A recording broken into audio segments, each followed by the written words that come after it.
In this video, I would like to do only a small step. So I don't want to need S1, S2, and S3. So I will comment this out. I will erase this. And I would like to create a list. Okay. And the list will be full of these people. So these 3 students. So I can copy it. Don't forget the values in the list are separated by comma, so don't forget the comma here, like this. So this will be a list of objects like this. Okay, now nothing special here. So if I will print students here, you can see if I will run it, so we have Alice, Bob, and Charlie.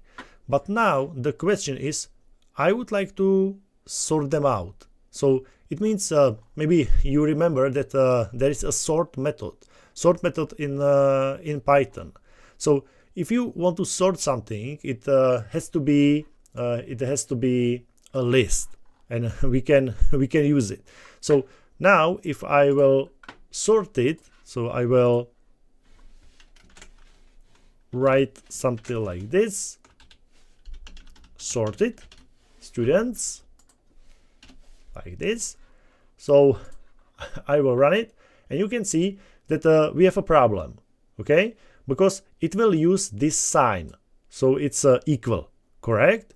And the problem is that our code, it doesn't know what does it mean. So so compare the students according what? According the name, according the score, what? So now we can use this method def underscore underscore, and the sign less is lt, like less than.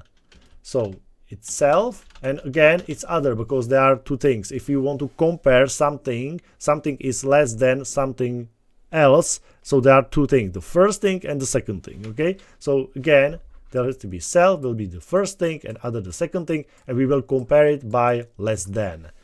So I would like to say, for me names are not important, but for me is important a score. So self score less than self self other score. So please take the first one, take the score, the second one, take the score. So if I will run something like this, it will take score from Alice, score from Bob, score from Charlie, and compare to each other. Okay, and if now I will run it, you can see there is no error, and you can see that they are sorted according score. So 30, 50, 75. Okay, so now I hope, guys, that now you understand that sometimes these methods are very useful. Some of them not much, but some of them can be important if you do something more complicated. So here, if you need to sort it very simple, some list of objects, so now you can say what will be sorted.